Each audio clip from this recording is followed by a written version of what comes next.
Assalamualaikum warahmatullahi wabarakatuh. Alhamdulillah, sholatu wassalamu ala rasulillah, la haula wa la quwata illa billah, amma ba'd. Salam supranatural. Sobat TH2, kali ini kami ingin mempersembahkan sebuah segmen ketika kami berada di pantai selatan. Tak jauh, sebentar lagi kami akan menuju Karang Nini, sebuah batu atau karang yang penuh dengan misteri dan penuh dengan legenda. Kita telisik lebih lanjut. Ikuti, hati-hati.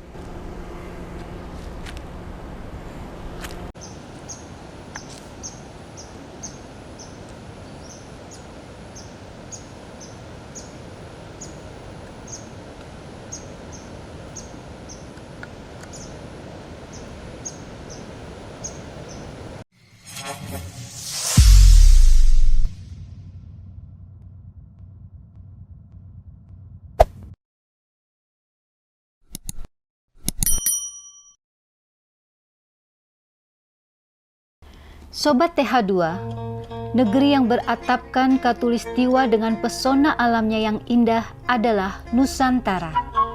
Di sudut Nusantara ini, tepatnya di Pangandaran, ada sebuah pantai yang indah yang bernama Pantai Karangtirta. Namun tak jarang juga masyarakat mengenal dan menyebut Pantai Karangtirta dengan nama Pantai Karang Nini. Jika disebutkan Karang Nini, ini berlatar belakang tentang kisah Nini Argapiara, istri dari Aki Ambu Kolot.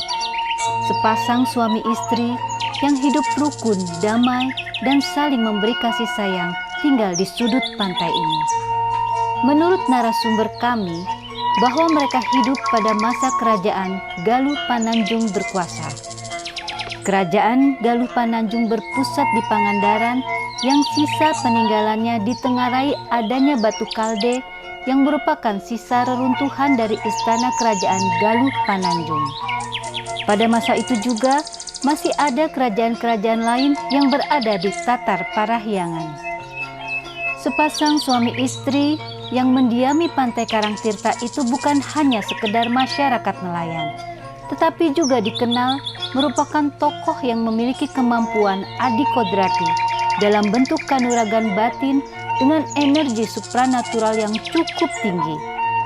Sering terdengar kabar, Sang Nini Argapiara berada di dalam gua-gua yang terdapat di pantai itu melakukan meditasi dan tapa brata. Kemampuan Nini Argapiara kerap kali memberikan jasa mempertemukan jodoh yang sulit dipertemukan. Ia kerap kali menyebut kemampuan ilmunya itu dengan istilah pelet, yang artinya lengket seperti lem yang kuat. Sehingga tak jarang masyarakat menyebut Nini Argapiara dengan sebutan sebagai Nini Pelet.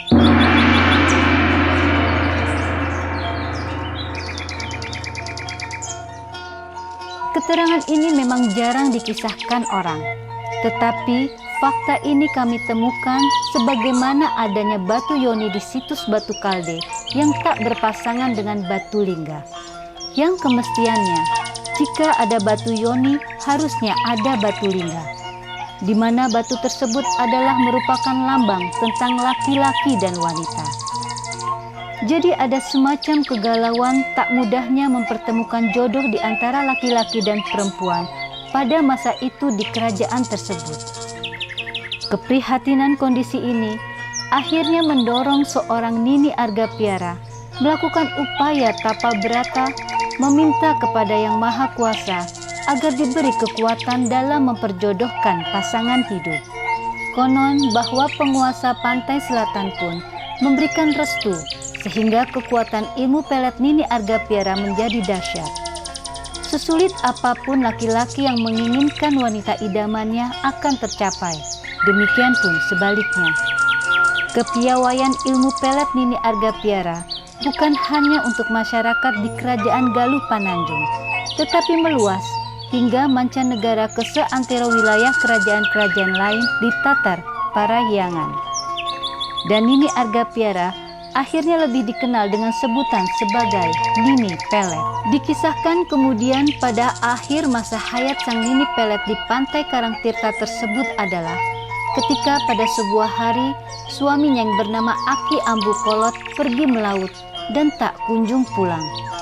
Sang Nini menanti dan meratapi kepergian suaminya itu di tepi pantai. Batinnya berkata, "Tuhan memberiku kemampuan mempertemukan jodoh pasangan hidup. Masa diriku terpisah dengan pasanganku tanpa kejelasan di mana kini si Aki berada?"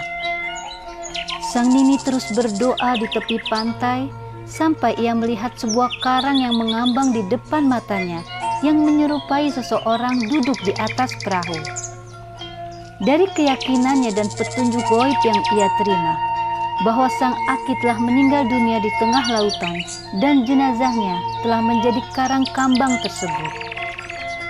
Melihat kenyataan itu, sang Nini akhirnya berdoa ingin mewujudkan janji setia cinta kepada suaminya. Tuhan yang Maha Kuasa mengabulkan doa sang Nini. Ia pun meninggal dunia di hadapan batu karang mengambang yang tak lain adalah suaminya. Tak berselang lama, jenazah sang Nini berubah menjadi karang yang sama, sehingga menjadi sepasang batu karang yang mengambang yang berada di pantai Karangtirta tersebut. Masyarakat yang mengagumi kisah ini di kemudian hari menyebut pantai Karangtirta dengan Karang Nini. Sobat TH2, banyak sekali dikisahkan orang bahwa keberadaan Nini Pelet berada di Gunung Ciremai yang berada di Kuningan atau Cirebon.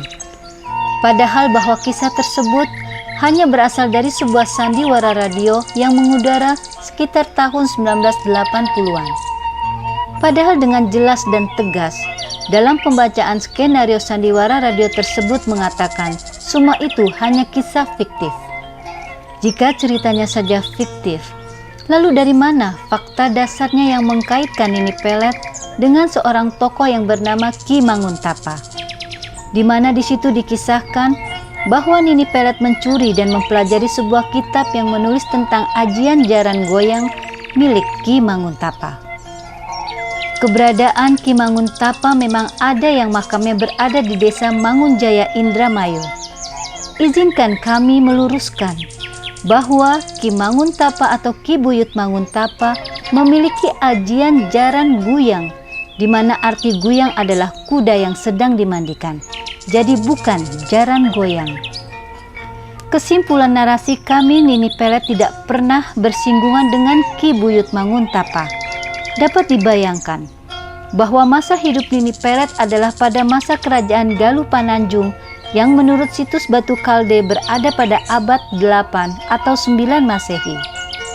Sedangkan Ki Buyut Manguntapa yang makamnya ada di Indramayu tersebut, masa hidupnya tak seberapa jauh dengan masa Sunan Gunung Jati, yaitu pada abad 14 hingga 15 Masehi.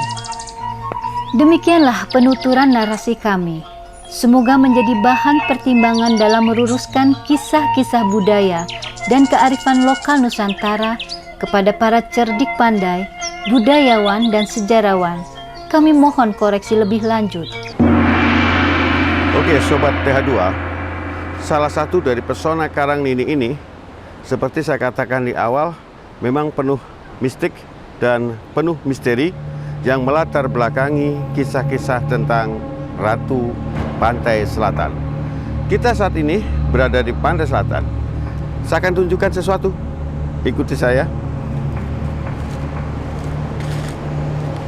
Nah, ini adalah jalan setapak yang biasanya dipergunakan oleh orang.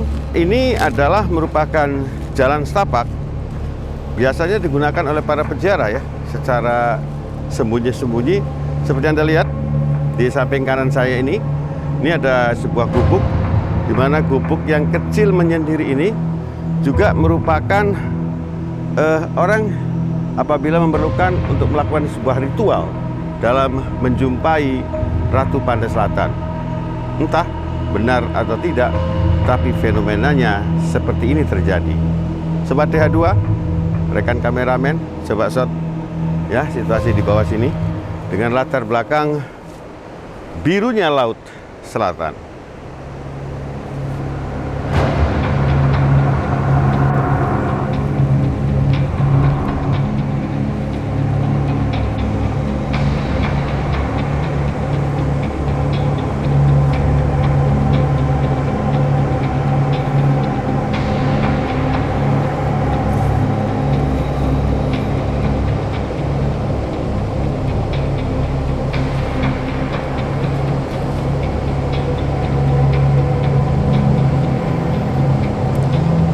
Inilah satu gubuk ya yang ada di sini.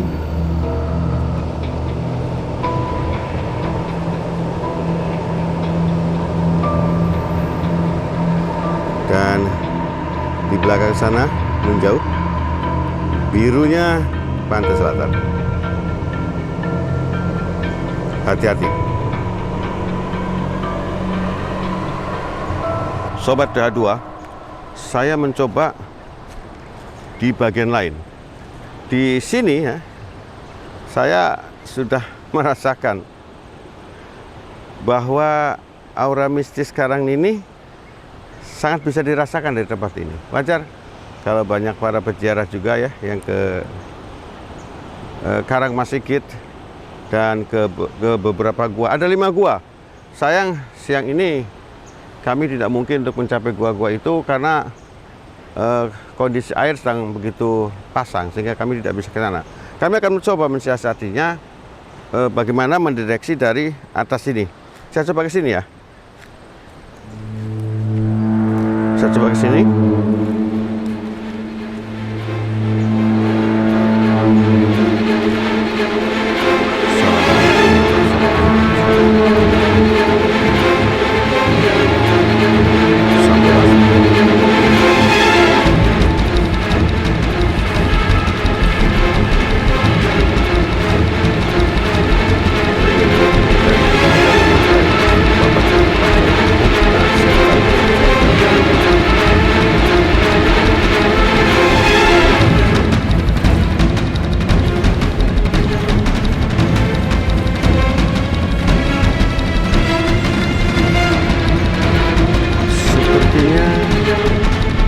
Jawaban mereka sangat jauh sekali. Mungkin kita harus menunggu hari mulai gelap. Tapi akan saya coba dengan cara lain. Tunggu sesaat lagi.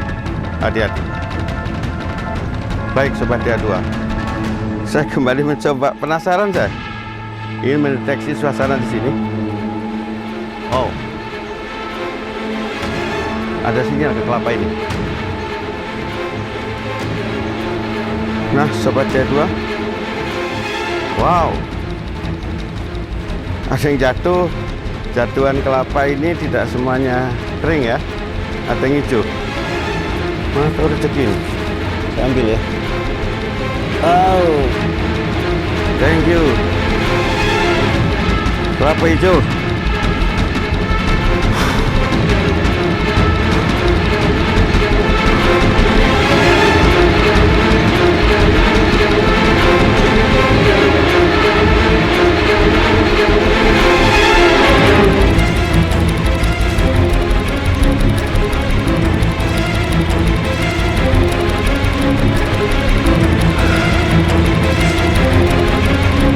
Ada benda yang dimasukkan di sini. Baik, saya ambil. Saya ambil ya.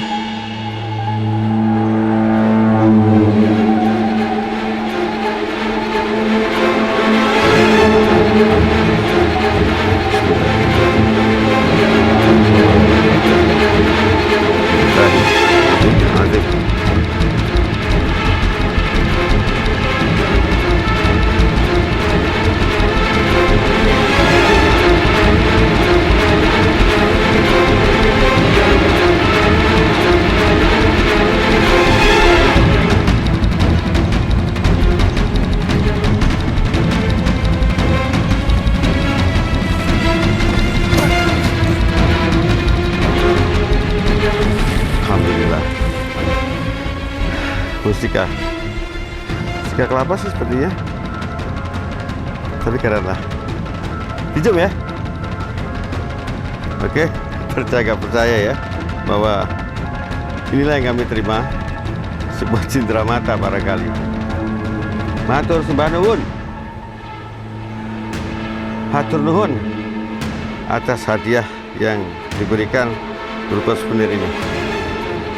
Oke Sobat DH2, inilah fenomena karang ini. Hati-hati. Saya bawa ya.